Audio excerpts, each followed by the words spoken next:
Hello, this is Alex Cooper for EPSY7210E, topic of linguistic diversity.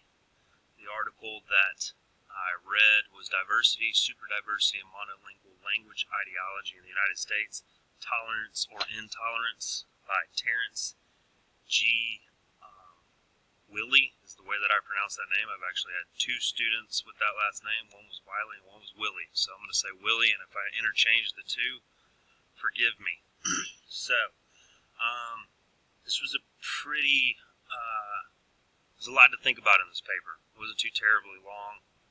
I know it's like 30 pages, but a lot of that's reference pages, and there's some charts and data that take up a couple pages, but it does have a lot of language that myself as a 7th grade social studies teacher, I would say is content-specific vocabulary.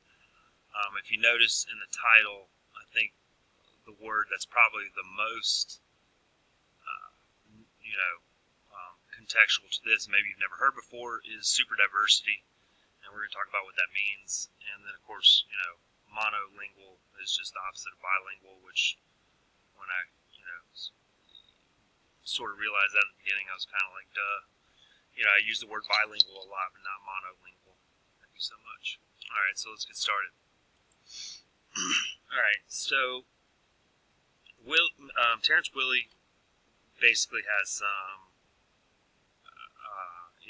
invested interest in challenging historical linguistic studies. I'm going to try to do the best I can not to read this presentation to you. So right now, because of globalization and the new 21st century and technology and all those things, there's the concept of superdiversity. You can see the definition for it there, the role of language in education and society as it relates to transnational migrations and globalization. And again, supposedly these are new forms of ethno-linguistic diversity. And if you'll see from my review questions in the post, that concept itself could be challenged. Willie asserts that basically our previous historical summaries of linguistic diversity are inaccurate. And because they're inaccurate, former hypotheses need to be challenged, and, basically it's good to reflect upon historical conversations about our country. Alright, so there were kind of 4 main sections that the author points out in the paper, deliberately in kind of the introduction. So I kind of summarize them in my own words. The catalyst was watching Jeopardy. So in the first section, it's when to begin, history and Jeopardy. And so basically there's an observation about a history question that the author makes while watching Jeopardy, and it kind of starts this conversation in his head, and the rest of the paper follows. So the second section is basically about the data used to construct the opinions. And it's United States Census data, which apparently goes back a very long way. I wouldn't have imagined it goes back to the founding of this country, but comparative data that you would get in the census is available. So that's what the second section is about, and him being somebody that's into linguistics and historical things related to that topic. It was important for him to have data. So, third section is about how dominance, how English became the dominant language, the dominant culture, and the, cornerstone work until recently was Heinz Claus's language tolerance hypothesis, and that's challenged in this paper. The main point is that English rose to dominance through a tolerant society, through tolerant linguistic policies. Section 4 was no real title. It was basically Terrence Willie going through his understandings of his life work,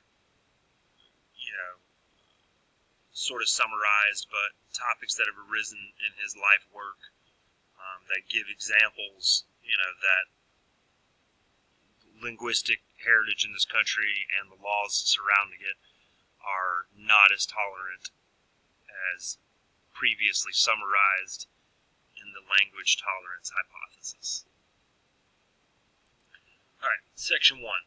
So basically, watching Jeopardy.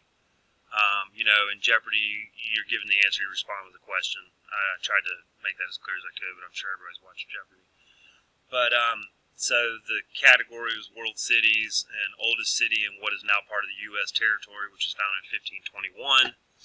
And the correct answer was San Juan, Puerto Rico. I think some of the contestants answered Santa Fe, New Mexico, or what is Santa Fe, New Mexico. And the observation from this, because being a history person myself, social studies teacher, kind of wasn't clear, but once you went over it a couple times, it made sense. So the observation that Willie's making is that, Puerto Rico, or maybe other cities that were early on in colonization, are sort of forgotten about.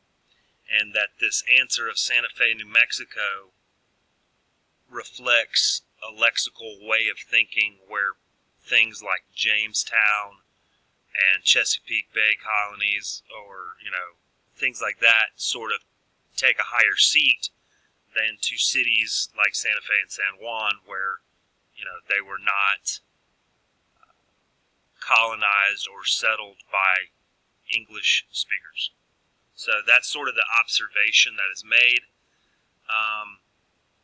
And it's historical mythology. It's not accurate, which is not a new theory in history that we constantly need to relook at history, because, make sure that we're having an accurate conversation about our country, to add context.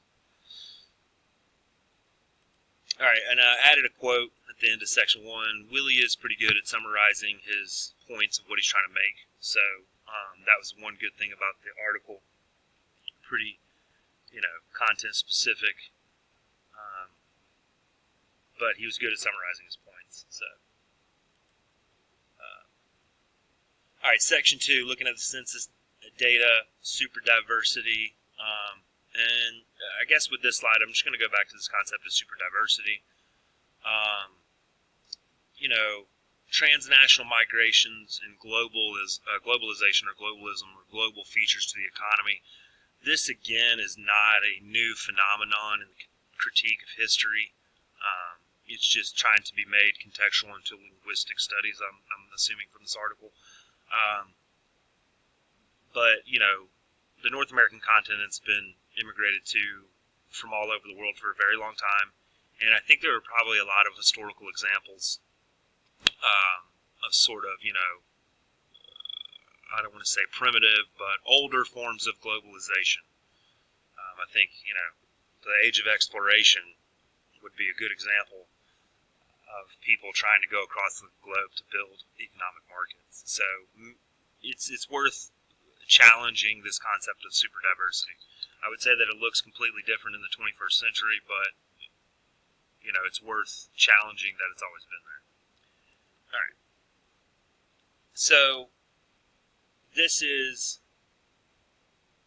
a chart that kind of shows 21st century contextual, thinking about what is represented in American society. What sort of languages or ethno-racial categories is what's represented. I just incorporated this so you could have sort of a baseline of today and see where we're at, and then kind of move backwards through your thinking. All right, so this is from the founding of the country, and I'm not going to point out exactly what I said in the quote. I'm going to point out something additionally with this. If you notice in Table 4 and Table 5, African is not a language group. That's more of a racial thing. So, and Willie points this out that, we early on mixed up sort of linguistic and racial labels that sort of clouded the accuracy of data. African, I think Africa is, don't quote me on this, but it's either the first or second most linguistically diverse place in the world. So if we had the slave trade, I think a lot of that would be reflected in our culture here too. So that's an inaccurate one, as well as indigenous. We know just alone in Georgia that there were at least two, if not three, major Native American groups that spoke completely different languages. I believe the Creek were from the Muskogean language group, and I'm not sure of the Cherokee, but I know they're more closely related to Native Americans near Lake Huron. So again, it's just not accurate data. That's the point that's being made. All right, section 3. How did English become dominant? So, in the beginning of our country, minorities or people of color were not even considered, right? So there was also this rift between Europeans. Europeans that spoke English were really considered more, American or dominant than people from Southern Europe or Germans. Apparently there was a lot of hostility towards the German language in World War I, and there was hostility towards Germans prior to that and in colonization because they spoke German. People were worried about their allegiance to America. They kind of isolated themselves. And we're going to revisit that, keeping your heritage separate and not kind of fully assimilating. We're going to come up to that again when we talk about the Cherokees, because that was, a pivotal moment, I think, in history and language from this article.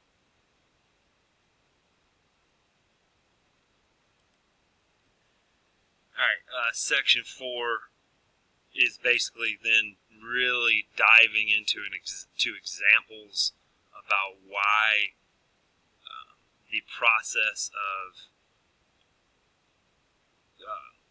language, the evolution of language in this country was not tolerant. So, like I said, the Cherokee Nation, they didn't really fully, this is a great example because they didn't really fully assimilate because they had their own alphabet and language, and that created sort of this barrier where they didn't fully assimilate into American society.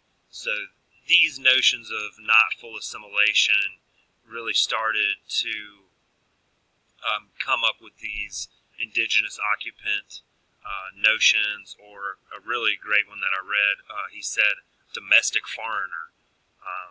That was a term used back then, domestic foreigner, which it's an oxymoron really on face value. But so this, this started English dominant speakers or white folks to realize that, this process of Anglicanizing non-English speakers is going to be more challenging than previous thought. And so basically the summary is that while he does not think it was tolerant, thinks it was intolerant, the way that race and language was confused and mixed together, as well as the treatment of natives and the monolinguistic culture of America does not support a tolerant linguistic diversity. So it's a really inaccurate historical perspective. So that pretty much covers what he says. If you like history, I would recommend reading it in its entirety. It's got a lot of examples in it. It is pretty heavy and with the content vocabulary, but it's definitely worth a read and will give a lot of understanding. So appreciate it. Hope you enjoyed it. Thank you.